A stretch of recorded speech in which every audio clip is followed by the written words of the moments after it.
All right, good morning, guys. Sorry, I got a phone call. It was a work call, but I told him to call me back in an hour.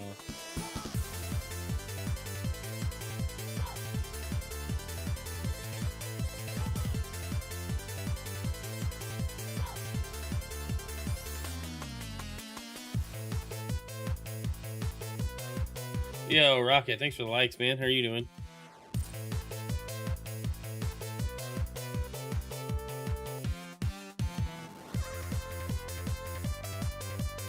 Sorry if I missed anybody's chats. I didn't have the thing pulled up. Base Guru, nice job grabbing first. Tough time never lasts. Good to see you this morning. Tough Yo, Zeke, what's up, dude?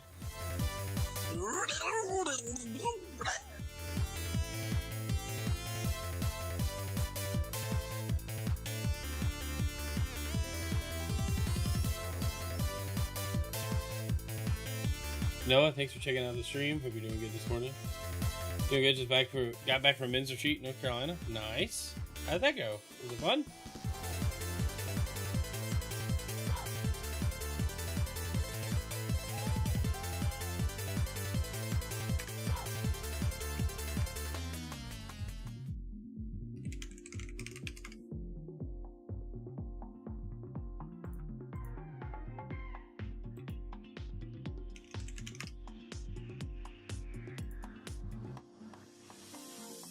See if this will work.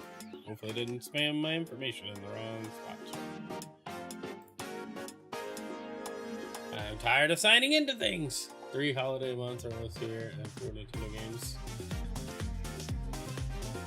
I'm so close. Yeah. It was so far, but missed my turn at Atlanta while driving the bus. Oh no.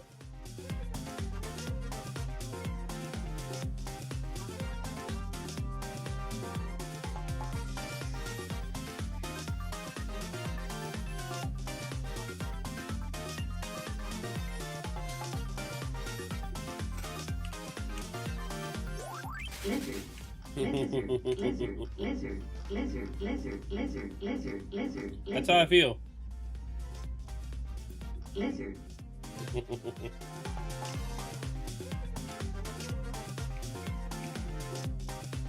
There we go.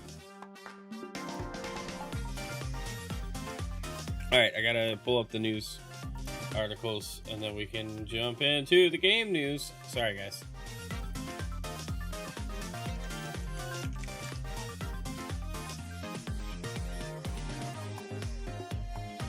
I really like this mix though. I really like this. Like this one is one that comes up in the not online playlist, not live playlist. Put in a position where you had to guess which way to go and guess wrong. Dude, I hate when I'm driving and you have to do that. We're close to ZA. What is my starter? Dude, I'm going Totodile. You can't convince me otherwise. I really hope they all got megas though. I always pick the water starter on my first playthrough. And subsequent playthroughs, I tried to do other stuff, but it ends up just being the water starter every time.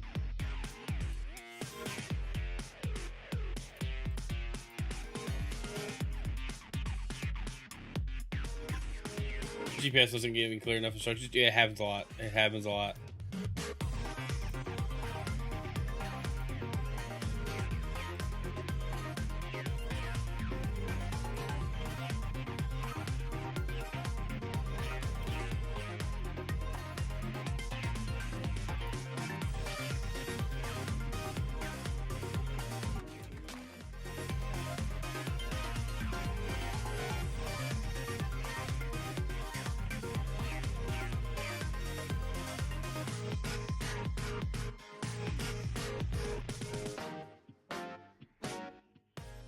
Well, good morning, everybody. I hope you all had a great weekend. It's been a while since I've been live.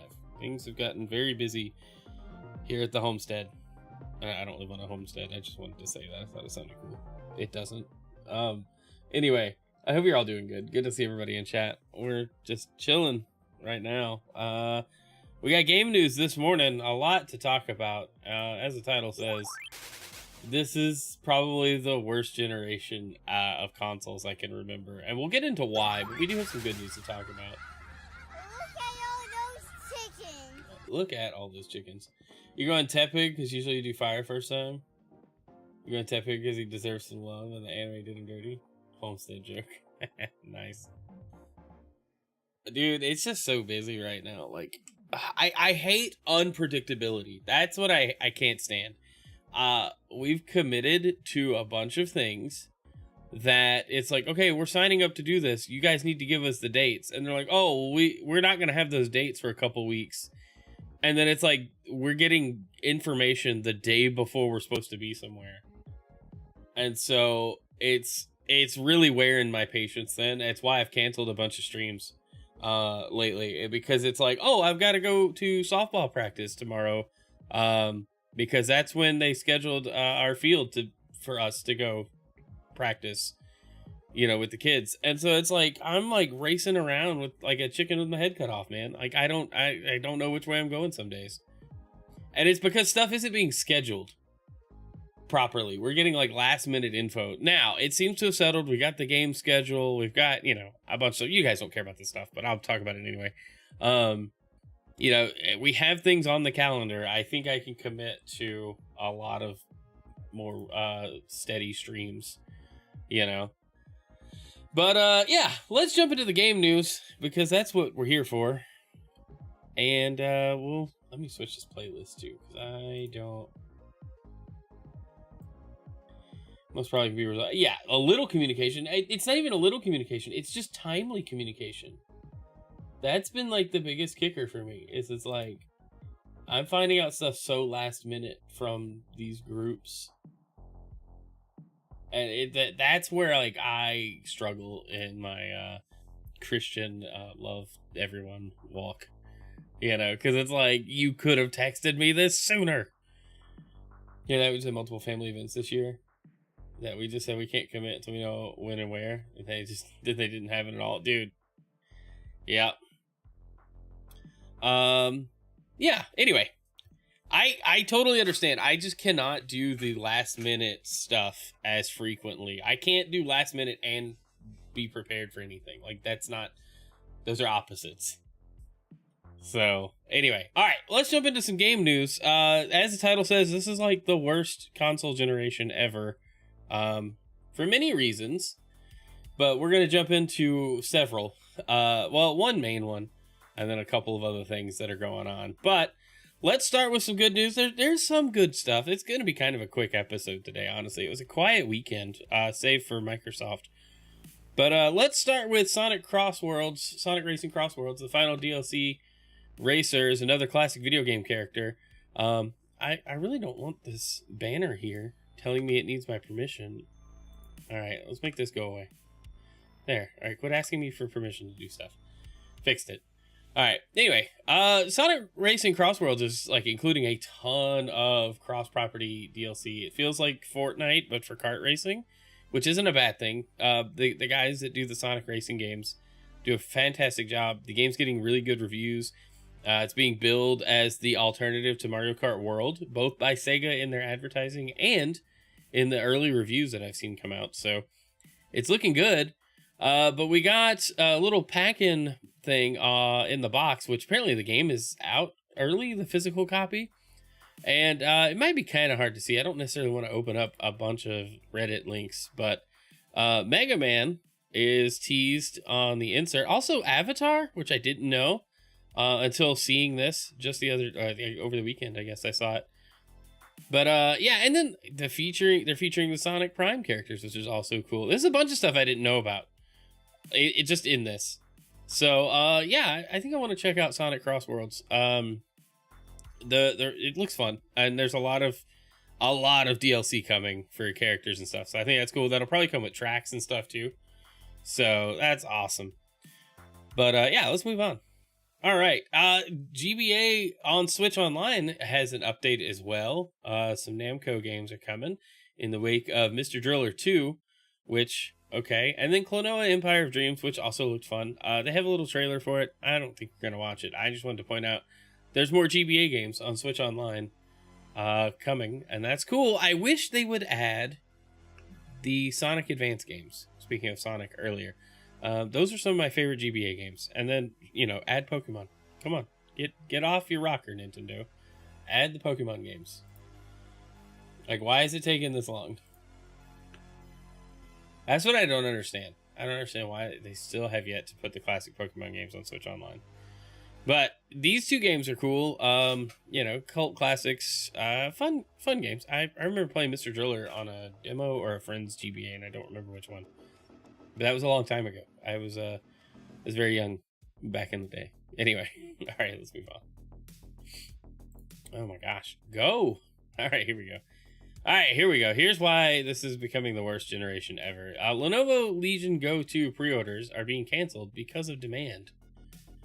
So the Lenovo Legion Go 2 is quite the popular device. It's so popular that demand at launch has outmatched the supply that's available. This has led to Lenovo canceling pre-orders for the Legion Go 2 for orders placed on the company's official website.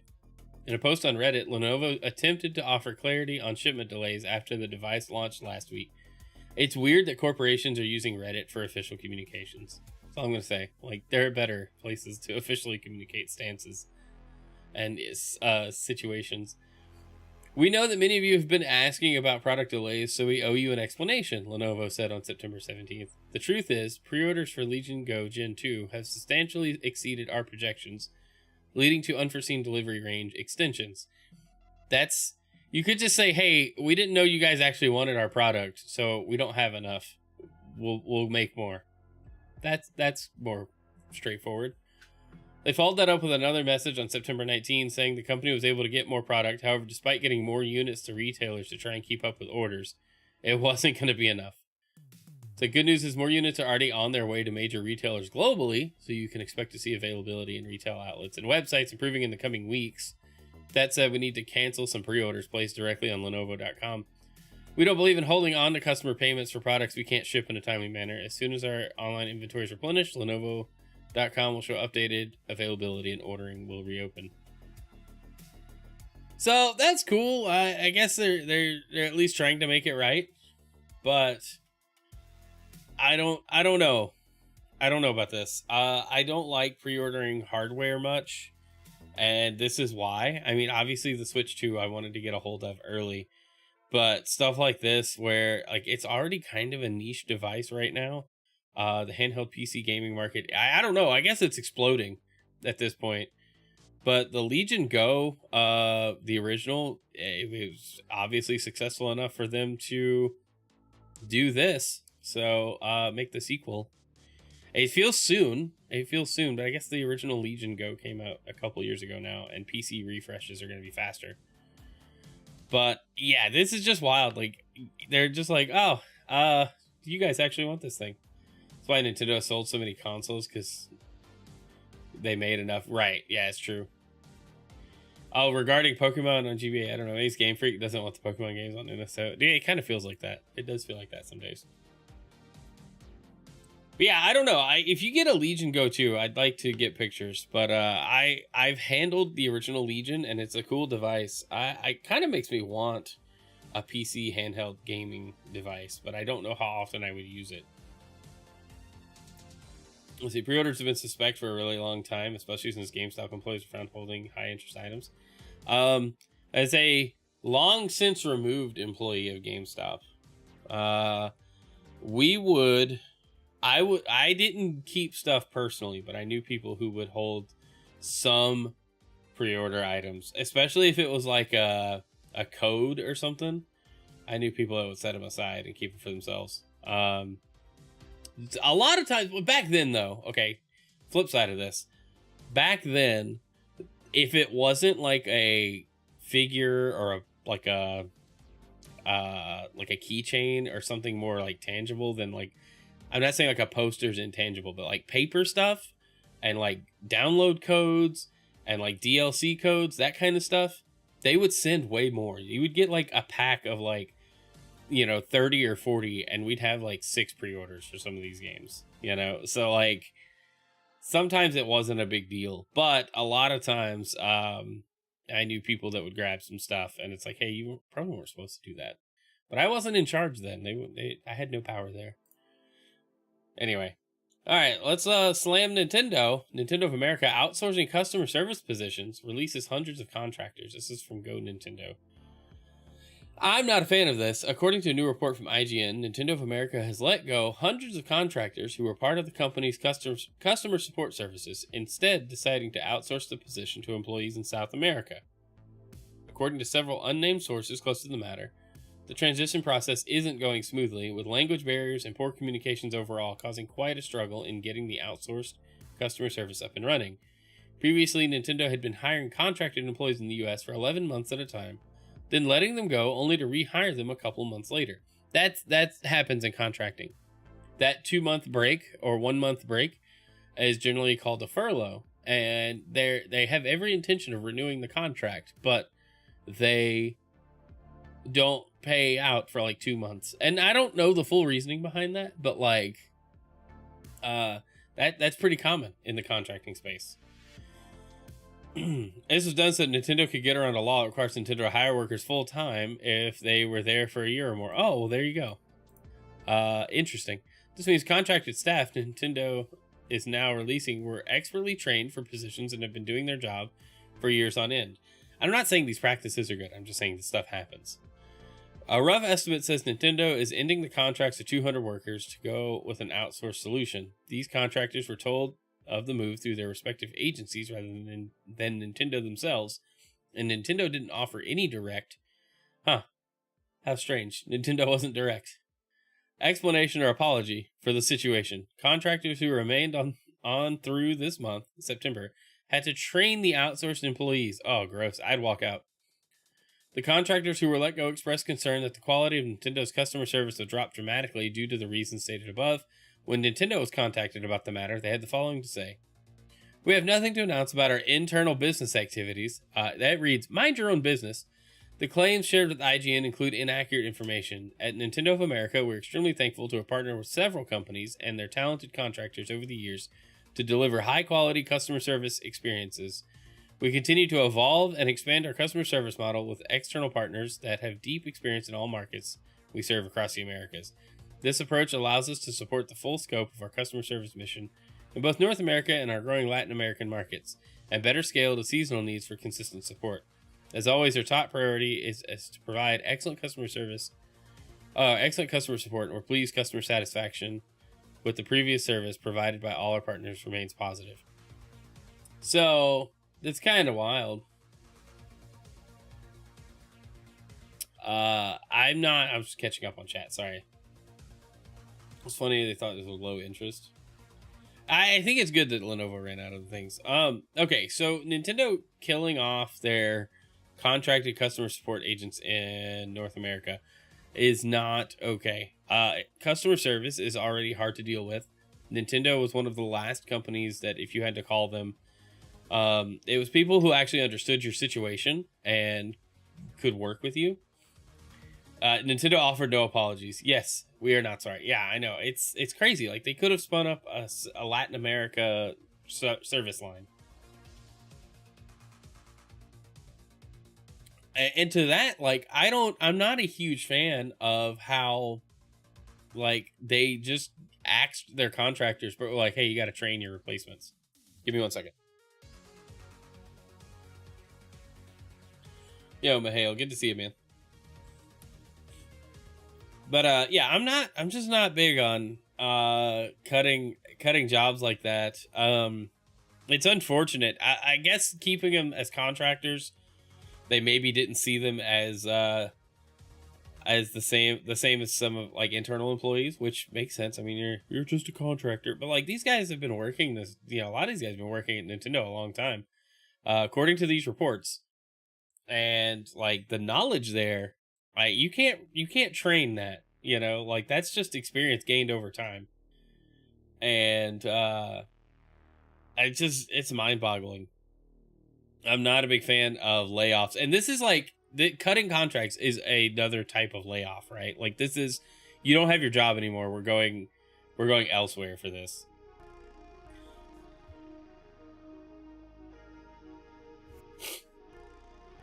Yeah, I don't know, Zeke. It's weird. It makes no sense. All right, well, let's move on.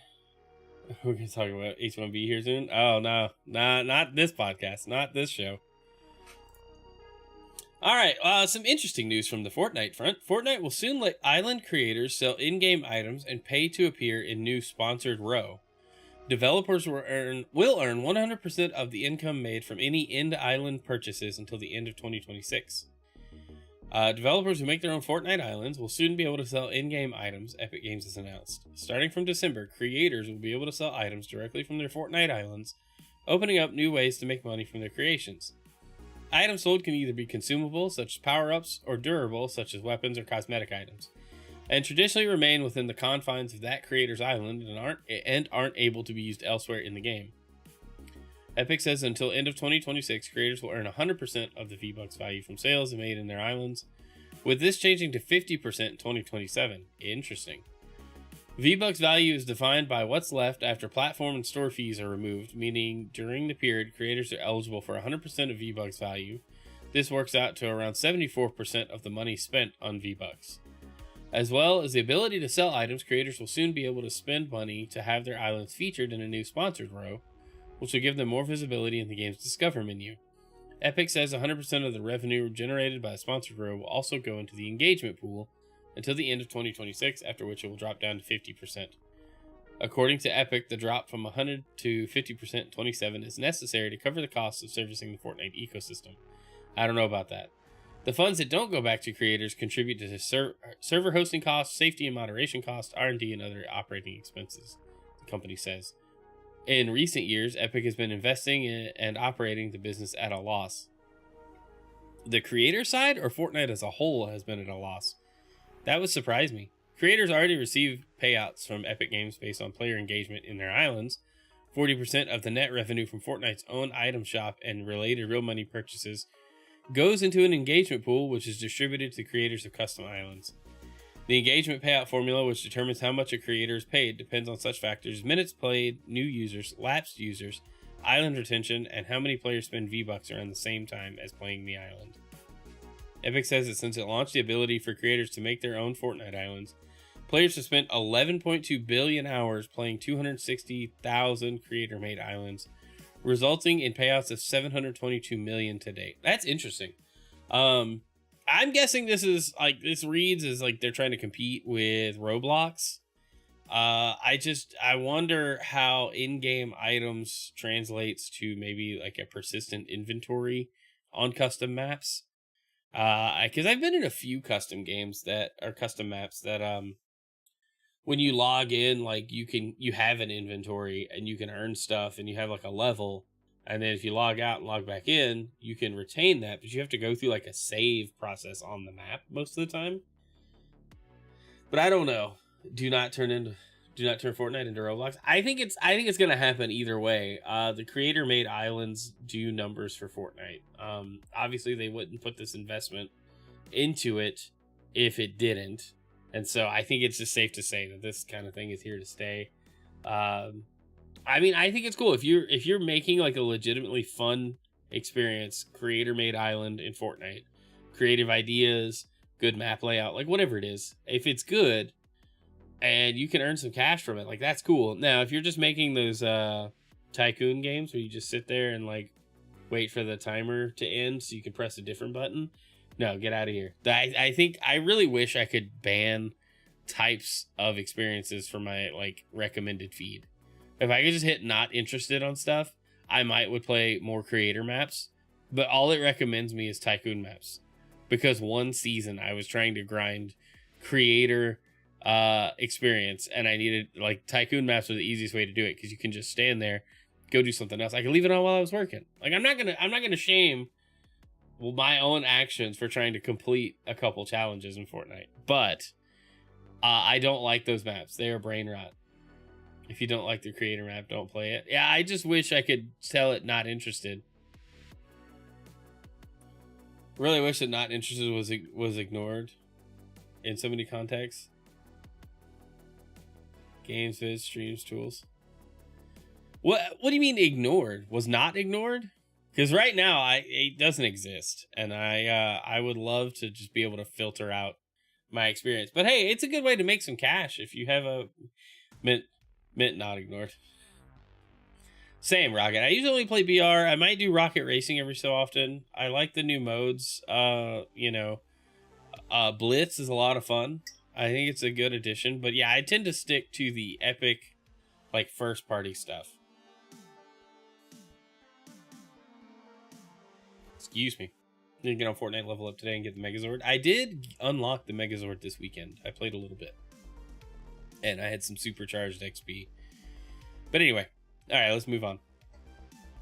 Alright, I thought this was funny. Konami has asked fans which Metal Gear game should be remade after Snake Eater.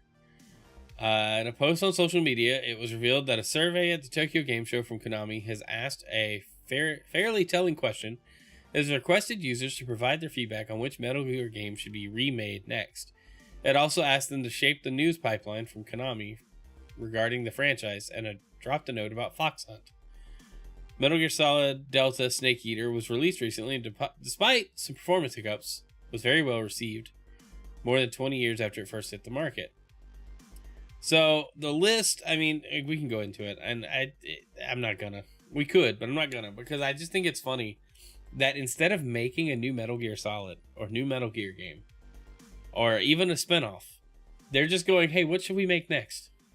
Which existing one should we remake next? And I think this is this is just telling of a huge problem across the industry. There's no new ideas. We're just remaking the same stuff over and over and over. You know? And I don't think they can make a new Metal Gear without Kojima. I think they're gonna have to just do remakes for a while. Because didn't they try, was it Metal Gear Survive or something? Nothing new under the sun. No. Dude, it's just crazy. Whatever came after Phantom Pain, it might have been good, but it was poorly received.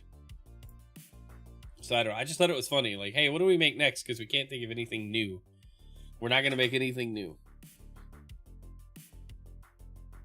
My gosh, I'm on the tail end of a cold or sinuses, and I can't tell which, but it is obnoxious this morning.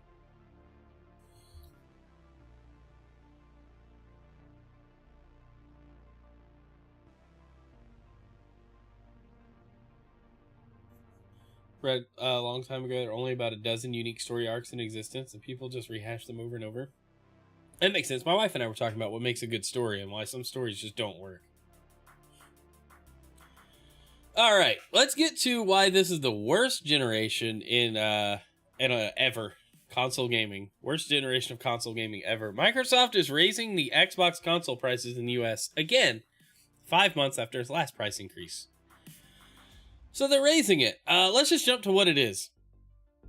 The Series S is going to be $400 when it launched at $300. That's a $100 price increase. That's all you need to know. Excuse me.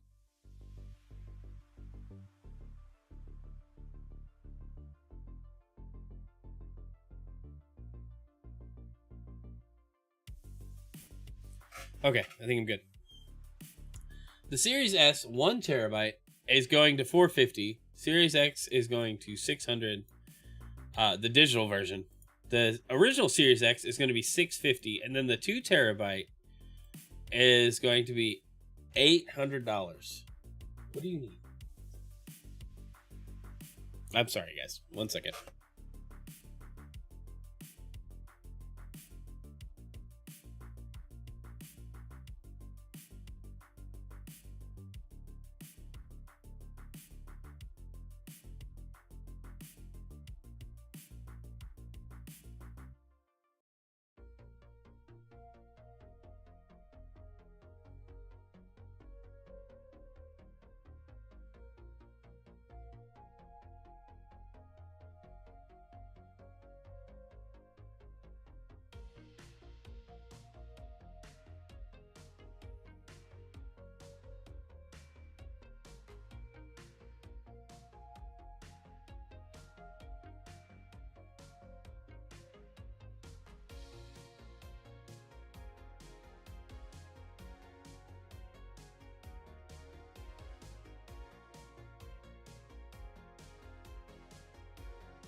I have no idea where we were. I'm kind of out of cares at the moment.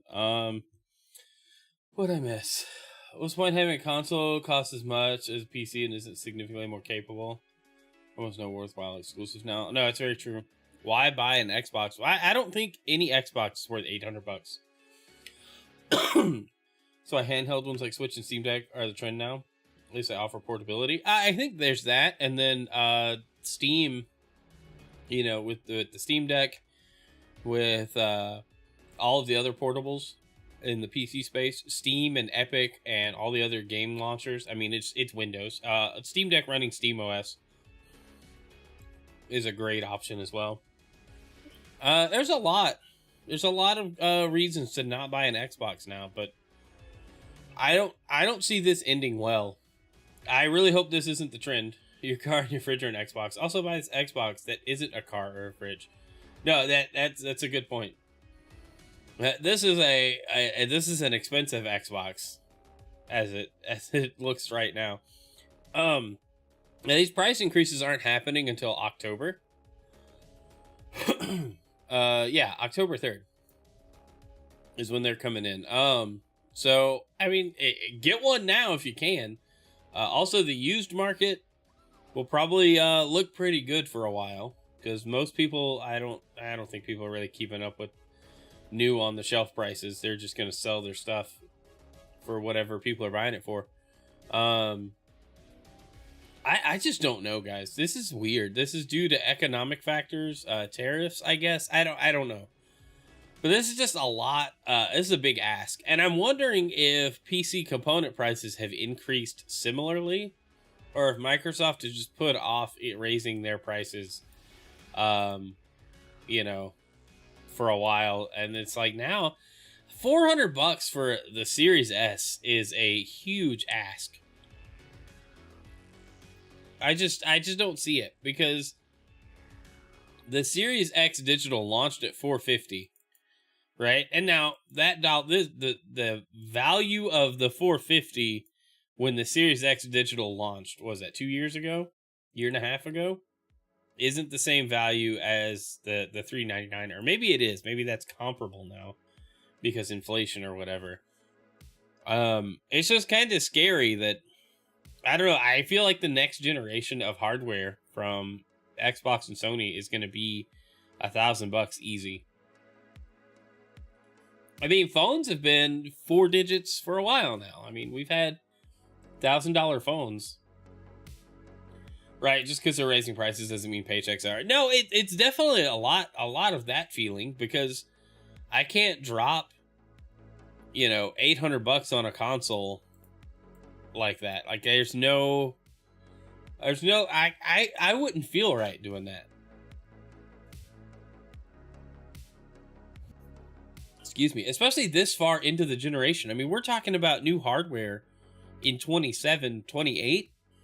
So this is on the way out, and they're asking for more dollars. This doesn't work for me.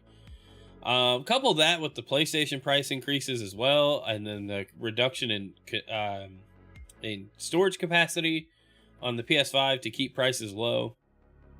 It's just not working, guys. This generation launched so poorly and has sold so oddly. It's just weird all around. But Microsoft, the question is, like, what are you guys doing? Like, what is the meaning of this?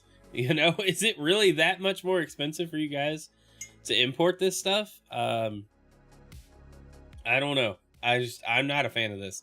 This whole generation, I feel like, has been a huge waste. A ton of people are being pushed into the PC market because, hey, why not? Everything comes out on PC these days except Nintendo games. So you could just build a nice PC or get a handheld and then get a Switch, and your bases are covered.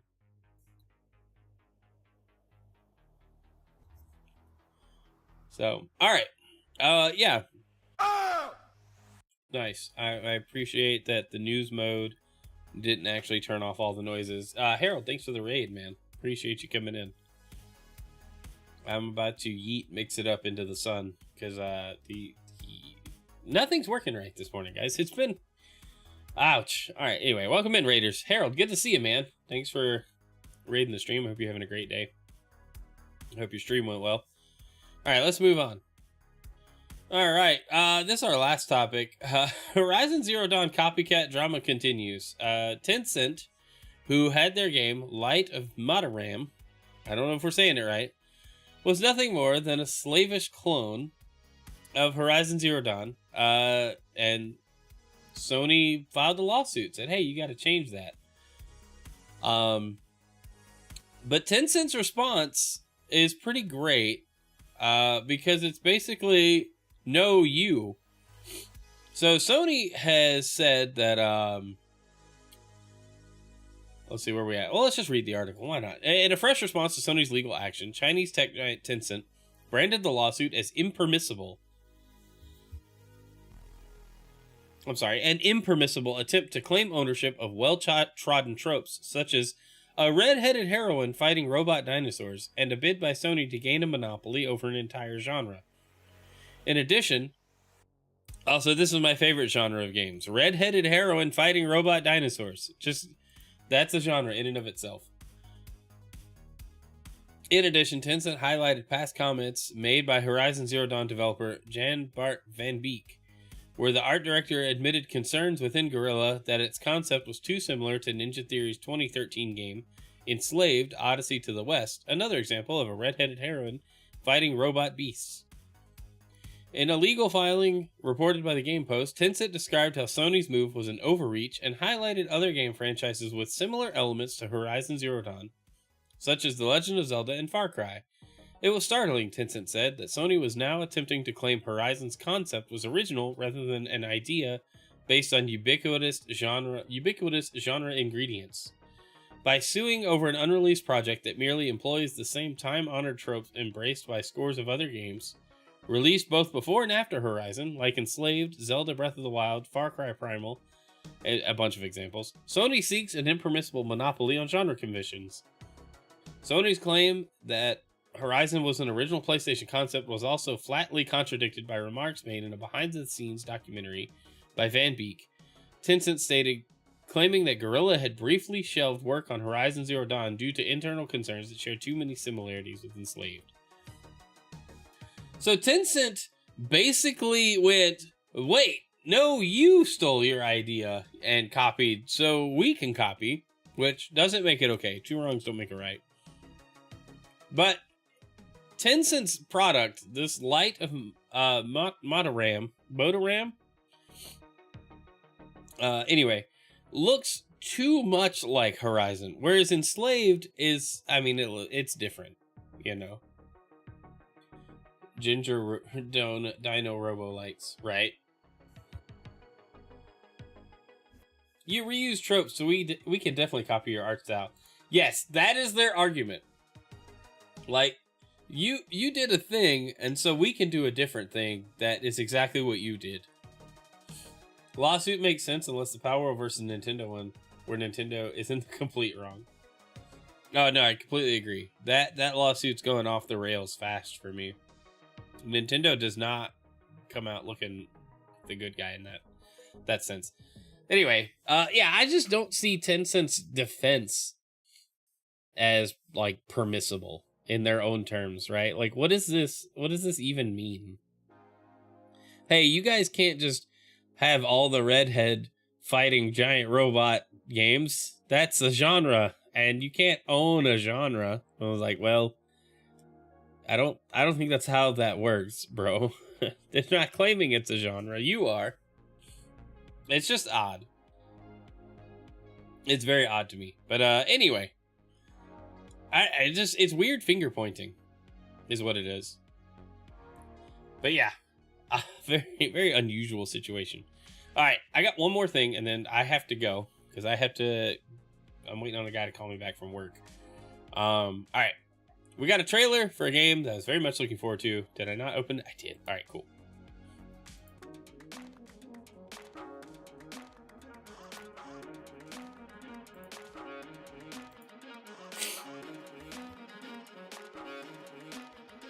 Oh, look at this art style. I love this art style so much. Oh, this looks so fun.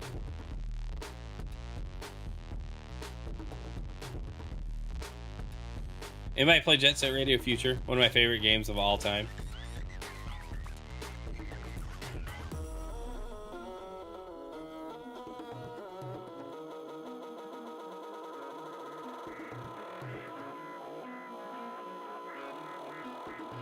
I've watched this trailer a bunch. It just looks so fun.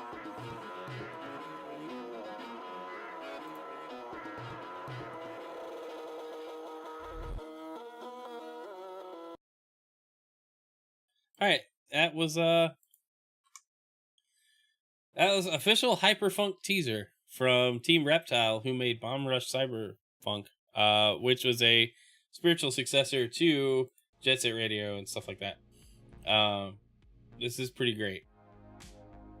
I am very much like this art style is just right up my alley. It just brings me back to that early 2000s nostalgia that Jet Set Radio Future I just hold dear. One of my favorite games of all time. Looking forward to seeing more on Hyperfunk. But that's it for the game news, guys. That's all I got time for. Yeah, I've seen a couple of different reviews of the game. I need to play Bomb Rush Cyberfunk. It looks cool. I just haven't picked it up. Maybe I pick it up on the Switch too. Is it on the Switch? I believe it is. But I should definitely pick it up. Anyway, guys, I hate to cut it a little short. I was a little late. There's just a lot of things going on. I'm telling you, it was a weird morning. I had to go put a Band-Aid on my daughter's finger because she cut herself for some reason. It was an accident. Like, I'm not mad at her. It was just like, well, that's par for the course. Of course something is gonna happen. It's not tragic. She's fine. Alright, anyway. Let's find somebody to raid, and we'll call it a day.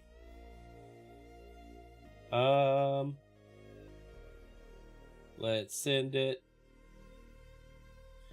I think Chow will start streaming later today, so we'll just send it to her channel. It's gonna be like 10 minutes anyway.